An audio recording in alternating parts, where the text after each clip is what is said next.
Disclaimer. This channel may not promote any violent, harmful or legal activities. All content provided by this channel is meant for an educational purpose only.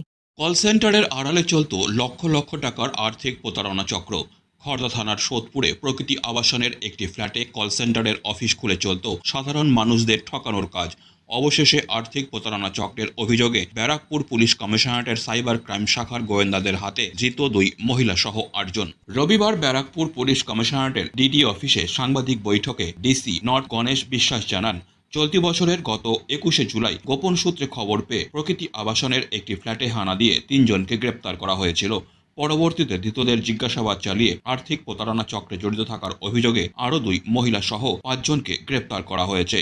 DC north Ganesh বিশ্বাস আরও জানান, ধৃতদের মধ্যে বিপিন কুমার এবং অখিলেশ কুমার যাদব বিহারের বাসিন্দা। বাকি 5 জন মোহাম্মদ মবিন আনসারি, সন্দীপ পাসওয়ান, চন্দন সিং, রবিশঙ্কর রায় এবং 2 মহিলা সৃষ্টি দাস ও বান্টি বিশ্বাস এই রাজ্যের বাসিন্দা। তিনি আরও জানান, সোদপুরের প্রকৃতি আবাসনের ফ্ল্যাটটি ভাড়া নিয়েছিল ধৃত অখিলেশ কুমার যাদব। সেখানেই থাকত বিপিন কুমার। ফোন কল করে তারা সাধারণ মানুষকে পুরস্কার দেওয়ার প্রলোভন দেখিয়ে মোটা অঙ্কের টাকা হাতিয়ে নিত।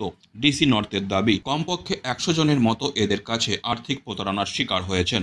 এই চক্র 50 লক্ষ টাকার বেশি প্রতারণা করেছে। ধৃতদের কাছ থেকে তদন্তকারীরা 60টি এটিএম কার্ড, 11টি মোবাইল, 2টি ল্যাপটপ, নগদ 83,000 টাকা উদ্ধার করেছে। দুটো আলাদা আলাদা ঘটনা সম্পর্কে বলবো। প্রথমে যে ঘটনাটা বলবো সেটা শুরু হয়েছিল 21শে জুলাই।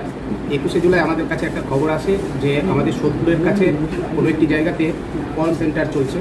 সেই কল সেন্টারের মাধ্যমে বিভিন্ন জনকে ফ্রড করা হয়েছে। তাদের সেখান থেকে আমরা টোটাল 8 জনকে এখনও পর্যন্ত অ্যারেস্ট করেছি।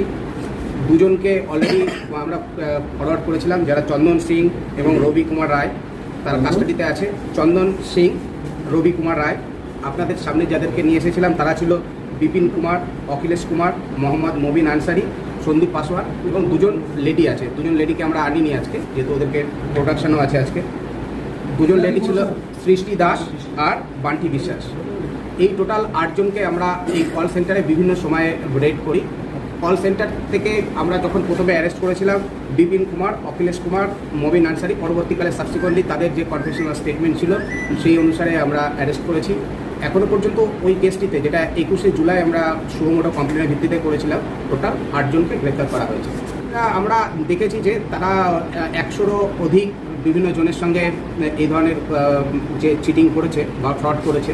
আমরা ভিকটিমদেরকেও আইডেন্টিফাই করে তাদেরকেও যে আমাদের আইনগত পদ্ধতি আছে সেভাবে যোগাযোগ করার চেষ্টা করছি।